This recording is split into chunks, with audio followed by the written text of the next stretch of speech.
நமச்சிவாயம். ஜெய் வராகி. உலகம் முழுவதும் வாழக்கூடிய எண்ணதரமை மீன ராசி அன்பர்களே, மீனராசி அன்பர்களே, அற்புதமான கால நேரம். இந்த புரட்டாசி மாசத்திலிருந்து நிச்சயமா படிப்படியா நல்ல முன்னேற்றங்கள் வரக்கூடிய மாதமாக இந்த புரட்டாசி மாதம் அமைகிறது. நவராத்திரி மற்றும் விசேஷங்கள், மாலையபட்சம், பித்ருக்கள் தினம், மாலைய அமாவாசை, இப்படியெல்லாம் ஒரு நல்ல முன்னோர்களுடைய நல்லாசிகள் பெறக்கூடிய மாதமாக இந்த மாதம் அமைகிறது. மீன ராசி அன்பர்களே, ஒரு நல்ல வாய்ப்பு உங்க எல்லாருக்குமே கூட. மீன ராசி அன்பர்களே, முன்னோர்கள் வழிபாடு இந்த மாசம் நீங்க செய்யக்கூடிய முன்னோர்கள் வழிபாடு சிறப்பான முறையில கை கொடுக்கும். நிச்சயமா நீங்க உலகத்துல எந்த மூலையில இருந்தாலும் சரிதான் இந்த மாலை அமாவாசை வழிபாடு செய்யுங்க. அதே போல மீன ராசி அன்பர்களே, முன்னோர்கள் நல்லாசியோடு இந்த புரட்டாசி மாதம் முதல் உங்களுக்கு இருக்கக்கூடிய ட்ரபிள்ஸ், கஷ்டங்கள் தீரும். குறிப்பா ஒரு 40 வயசை கடந்தவங்க, 35 வயசை கடந்தவங்க, ஏன்னா வயசானவங்கன்னா தான் நம்ம நோய் நொடிகள்னு சொன்னோம். ஆனா மீன ராசியை பொறுத்தவரையிலும் 7.5 சனியில ஜென்ம சனி நடக்குது. 7.5 சனி ஒரு கஷ்டம்னா, அந்த 7.5 சனியில மீன ராசிக்கு ஜென்ம சனி நடக்குது. மீன ராசிக்கு ஜென்ம சனி வக்ரமடைந்திருக்கிறார். குருவுடைய தொடர்பு இல்லை. அப்ப பாருங்க மீன ராசி அன்பர்களே, சின்ன சின்ன குழந்தையா இருந்தாலுமே கூட உடல்நிலை ஆரோக்கியத்தில் அதிக அக்கறை தேவை. கண்டிப்பா ஒரு ஆயுஷோமம் பண்ணிக்கிறது நல்லது. வீட்டுல யாரா இருந்தாலும் ஒரு 7 வயசு குழந்தையா இருக்கும், 5 வயசு குழந்தையா இருக்கும், ஒரு 14 வயசு பையனா இருப்பான். திடீர்னு ஒரு அடிபட்டுடும், எல்லாம் ஒரு படுத்தி எடுக்கும். ஒரு ரத்த காயம், உள்ள ஒரு ஜுரம், அல்லது வேற ஏதேனும் ஒரு பிரச்சனைகள். ஹாஸ்பிட்டல் வாசனைய பார்க்கணும். அதுதான் சனிக்கு பிடிக்கும். ஹாஸ்பிட்டல் வாசனைய பார்க்கணும். சிறு சிறு விபத்துக்கள், ஆக்சிடென்ட் விபத்துக்கள்லாம் ஏற்பட்டதுன்னா உடனே நீங்க அந்த ஒரு ஆயுஷம் பண்ணிக்கிறது, இல்லை ஒரு சிவனுக்கு அபிஷேகம் பண்ணிக்கிறது, இல்லை ஒரு வெளிநாட்டில் இருக்கீங்கன்னா எங்க பணத்தை கட்டி நீங்க செஞ்சிருங்க சாமின்னு சொல்றது. அப்போ வழிபாடுகள் கை கொடுக்கும். இன்னும் சொல்ல போன எனதருமை மீன ராசி அன்பர்களே, உடல்நிலை ஆரோக்கியத்துல அதிக அக்கறை தேவை. உடல்நிலை ஆரோக்கியத்தை பொறுத்தவரையிலும் நல்ல முன்னேற்றம் ஏற்படும். ரொம்ப உடம்பு சரியில்லாமல் இருக்காங்க, இல்லைனா சுகர், பிபி, இல்லை வேற ஏதேனும் ஹார்ட் பேஷண்ட்டு, இல்லை வேற ஏதேனும் கிட்னி பேஷண்ட்டு, அந்த மாதிரிலாம் இருப்பார்களே. ஆனால் அவங்க எல்லாருக்கும் ஆரோக்கியத்தில் நல்ல இம்ப்ரூவ்மெண்ட் ஏற்படுவதற்கு வாய்ப்புகள் உண்டு. கவலை வேண்டாம் எனதருமை மீன ராசி அன்பர்களே. கண்டிப்பா உடல்நிலை ஆரோக்கியத்தை பொறுத்தவரை குலதெய்வ வழிபாடு, பித்ருக்கள் வழிபாடு, பிதுர் கர்மா தான் காரணம். கர்ம தோஷம்தான். அந்த கர்மா விலகாம, பூர்வ ஜென்ம கர்மா விலகாம நன்மை ஏற்படாது. அதுல இந்த உத்திரட்டாதி மீனெல்லாம் அதிகமான கவனமாக இருக்க வேண்டும். சோ மீனராசி என்பவர்களே, ஆயுள் ஆரோக்கியத்தில் அதிக அக்கறை தேவை. வெளியில போகும்போது வரும்போது சின்ன சின்ன வண்டி வாகன விபத்துக்கள், அதெல்லாம் சின்ன டிரான்ஸ்போர்ட்ல கொஞ்சம் எச்சரிக்கையாக கவனமாக நடந்து கொள்ள வேண்டும். அடுத்ததா வருமானம், தொழில் அமைப்பு. வருமானம் தொழில் அமைப்பை பொறுத்தவரையில எனதருமை மீன ராசி அன்பர்களே, தொழில் அமைப்புகள் சிறப்பானதாக இருக்கும். 10 குரு பகவான் 10 மீனராசி ராசிநாதன் மற்றும் தொழில் ஸ்தான அதிபதி இருவருமே ஒருவராகி அந்த இருவரும் எங்க போய் உட்கார்ந்து இருக்கிறாங்க? அவர் ஒரு கேந்திரத்துல இருக்கிறார், 4ஆம் இடத்துல உட்கார்ந்து இருக்கிறார். அப்ப 4 கேந்திரமும் உங்களுக்கு சிறப்பா இருக்கு. தொழில் ஸ்தானத்தை குரு பார்க்கிறாரு. அப்ப எப்படி பார்த்தாலும் மீன ராசி என்பர்களே தொழில் அமைப்புகள் சிறப்பானதாக இருக்கும். தொழில நல்ல முன்னேற்றங்கள் இருக்கும். வருமானங்கள் அதிகரிக்கும். குறிப்பா share market, share market business பண்ணக்கூடியவங்க, share market, stock market, trading செய்யக்கூடியவர்கள், அப்புறம் வந்து மார்க்கெட்டிங் பிஸ்னஸ் பண்ணக்கூடியவங்க, ஏஜென்சிஸ் வச்சு நடத்தக்கூடியவங்க, அப்புறம் வந்து pharma industry, insurance, bank sectors, private job, private பேங்காக இருக்கலாம், கவர்மெண்ட் பேங்காக இருக்கலாம், பேங்க் செக்டர்ஸு, ரிசர்வ் பேங்காக இருக்கலாம். அதே போல் அரசு அதிகாரிகள், கவர்மெண்ட் ஜாபில் ஒரு நல்ல ஒரு ஹையர் ரேங்க்ல இருக்கக்கூடியவங்க, secretary, chief secretary, IAS, IPS, நிறைய ஐஏஎஸ் நமக்கு நம்ம இடத்துல மீனராசியில் வருவது உண்டு. அப்போ ஐஏஎஸ்ஸாக இருக்கலாம், ஐபிஎஸ்ஸாக இருக்கலாம்.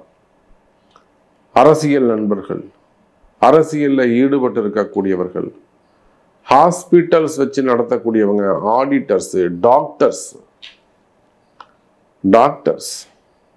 அந்த தொழில் செய்யக்கூடியவங்க. அப்போ நீங்கள் எந்த தொழில் செய்பவராக இருந்தாலும், கார்மெண்ட்ஸாக இருக்கலாம், எக்ஸ்போர்ட் இம்போர்ட்டாக இருக்கலாம், டெக்ஸ்டைல் பிஸ்னஸாக இருக்கலாம், ஹோல்சேலாக இருக்கலாம், பெரிய பெரிய மில்லுங்க வச்சு நடத்தக்கூடியவங்களாக இருக்கலாம். அதே போல் கனிம வளங்கள், குவாரிகள், கிரஷர்ஸ் வச்சு நடத்தக்கூடியவங்க, குவாரிகள் வச்சு நடத்தக்கூடியவங்க, அதில் எதுன்னு லாஸ் ஏற்பட்டு இருக்கலாம். ஏன்னா அதெல்லாம் ஒரு இன்வெஸ்ட்மெண்ட் ஜாஸ்தி உங்களுக்கு. அதில் வரக்கூடிய சட்ட சிக்கல்கள். அப்போ இந்த மாதிரி எல்லாம் பிரச்சனைகள் இருக்குமே, ஆனால் வருமான பிரச்சனையோ, தொழில் பிரச்சனையோ, வேலை பிரச்சனையோ இருக்குமே, ஆனால் கவலை வேண்டாம். மீன ராசி என்பர்களே, இந்த புரட்டாசி மாசத்திலிருந்து வேலை வாய்ப்புகள் சிறப்பானதாக இருக்கும், வருமானம் சிறப்பானதாக இருக்கும், தொழில் அமைப்புகள் சிறப்பானதாக இருக்கும், தொழில நல்ல முன்னேற்றங்கள் ஏற்படும். குறிப்பா உள்நாட்டு வேலை, வெளிநாட்டு வேலை, வெளிநாட்டு வேலையில நல்ல முன்னேற்றம், வெளிநாட்டில் தொழில் செய்யக்கூடியவங்களுக்கு நல்ல ஸ்திரமான வருமானம், ஸ்டாண்டர்டு பிஸ்னஸ்ன்னு சொல்லுவாங்க, உறுதியான வியாபாரம், ஸ்டாண்டர்டு இன்கம். இப்போ வெளிநாட்டில் ஒரு ஏதாவது தொழில் பண்ணுறீங்க, ஒரு கடை வச்சு நடத்துறீங்க, ஒரு பிஸ்னஸ் பண்ணுறீங்கன்னா நிச்சயமாக அதெல்லாம் கை கொடுக்கக்கூடிய காலம். அப்போலாம் ஒரு ஜெர்மனில் அடிக்கடி ஃபோன் பண்ணுவாங்க, ஜெர்மன்லேருந்து, சார் எனக்கு இன்னைக்கு இவ்வளோ யூரோ போச்சு, எனக்கு ஒரு டெய்லி ஒரு 1000 யூரோவுக்கு வியாபாரம் நடந்தால் போகிறோம். இப்போ 450 தான் போச்சு, 350 தான் போச்சு, 600, 700, அப்படி 800, அழகாக அவங்க 1200 வந்துட்டாங்க. அப்போ அந்த மாதிரி வெளிநாட்டில் பிஸ்னஸ் பண்ணக்கூடியவங்க, தொழில் செய்யக்கூடியவங்க, தொழில் அமைப்புகள் சிறப்பானதாக இருக்கும். மீன ராசி என்பதிலே உங்களுடைய கஷ்டம் என்னன்னு எனக்கு தெரியும். ஆகையினால் உங்க கஷ்டம் எது மாதிரியான கஷ்டங்களாக இருந்தாலும் அது காலமே தாமதிக்க வேணாம், உடனே உங்க பிறப்பு ஜாதகம் தான் நீங்க எடுத்து பார்க்கணும். அப்போ உடனடியாக அதை சரி பண்ணிக்கிறதுக்கு என்ன மாதிரியான வழிவகைகள் உண்டோ, என்ன மாதிரியான வழிபாடுகள் இருக்கு அப்படிங்கிறத அறிஞ்சு தெரிஞ்சு பார்த்து சொல்லுங்க சாமி அப்படின்னு அதை அறிந்து இம்மீடியட்டாக அதை சரி பண்ணிக்கக்கூடிய அற்புதமான மாசமாக, நல்ல ஒளிமயமான எதிர்காலம் அமையக்கூடிய மாதம்.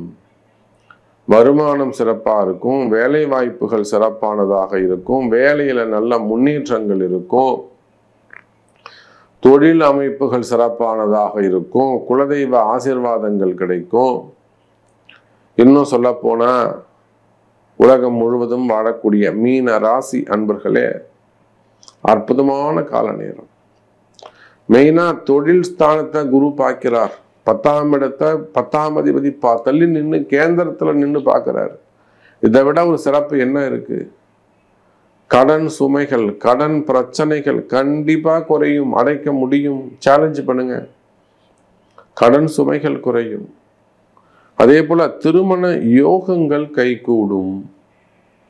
முதல் திருமணம், 2வது திருமணம், குறிப்பா 2வது திருமணமாகாத பெண்கள் இருப்பார்களே, ஆனால் அவங்களெல்லாம் கண்டிப்பா நல்ல மாப்பிள்ளைங்க இருக்காங்க.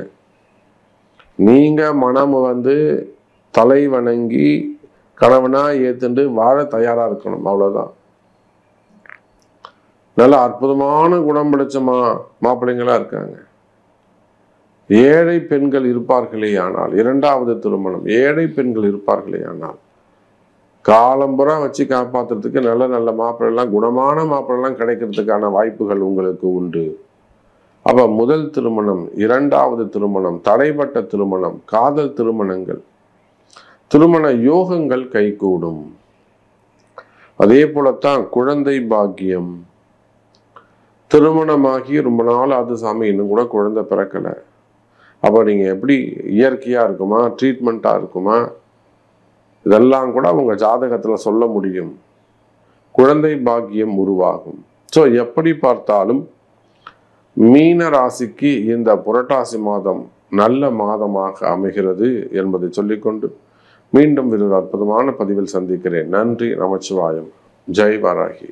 ஜெய் ஜெய் வாராகி. உலகம் முழுவதும் வாழக்கூடிய அன்பு பக்தர்களே, ஸோ உங்களுக்கு எந்த மாதிரியான சந்தேகங்கள் இருந்தாலும் சரிதான், ஜாதக ரீதியாகவும் சரிதான், சாஸ்திரங்கள் ரீதியாகவும், ஒரு திருமணத்துக்கு நாள் குறிக்கணும், பொண்ணு புள்ள நட்சத்திர பிரகாரம் எந்த நாள், சில பேருக்கு ஜாதகம் ஒத்து போகாமல் இருக்கும், அப்படி இருந்தால் கூட அவங்களுக்கு நல்ல நாளில் திருமணம் செஞ்சோம்னாக்கா அவங்க நீடூடி வாழ்வாங்க. ஸோ அப்படி பார்க்கின்ற பொழுது திருமணத்துக்கான நாள் குறிப்பது, அதே போல் டெலிவரிக்கான நாள் குறிப்பது, இதெல்லாம் ரொம்ப முக்கியம். இப்போ எனக்கு அட்வான்ஸாக வந்து போச்சு டெலிவரி, ஆனால் அந்த டெலிவரிக்கு குழந்தை எந்த நாளில் குழந்தை பெற்றுக்கலாம், அப்போ வந்து அப்பா அம்மாவுடைய நட்சத்திரத்தை வச்சு இது சரி பண்ணணும். அதுபோல் சாஸ்திரம் சம்பந்தப்பட்ட சந்தேகங்கள், ஜோதிட சந்தேகங்கள், ரொம்ப கஷ்டமாக இருக்கு சாமி, திருமணங்கள், திருமண யோகங்கள், அதே போல் வீட்டில் ஒரு கஷ்டமாக இருக்குது, என்ன மாதிரியான ஹோமங்கள், சில நவகிரக ஹோமம் பண்ணலாமா, சூரியனி துர்கா பண்ணலாமா, திருஷ்டி துர்கா பண்ணலாமா, அல்லது மகாலட்சுமி, லக்ஷ்மி குபேரன், குபேரலட்சுமி ஹோமம், ஸ்ரீசூக்த ஹோமங்கள், சத்ரு சம்ஹார ஹோமம். அப்போ இதெல்லாம் உங்க as per your birth chart பிரகாரம் என்ன மாதிரியான ஹோமங்கள்லாம் நல்ல ஒரு கைட்னஸ் உங்களுக்கு கிடைக்கும். அதே போல் திருமண பொருத்தங்கள் பார்க்கறது, அப்புறம் குழந்தைக்கு பேர் வைக்கிறது, புண்ணியாக வாசனங்கள் மற்றும் கர்மா தியரி. மெயினாக மனிதனுக்கு நம்ம எல்லாருக்கும் கஷ்டம் வர்றதுக்கு காரணமே அந்த கர்மா தான்.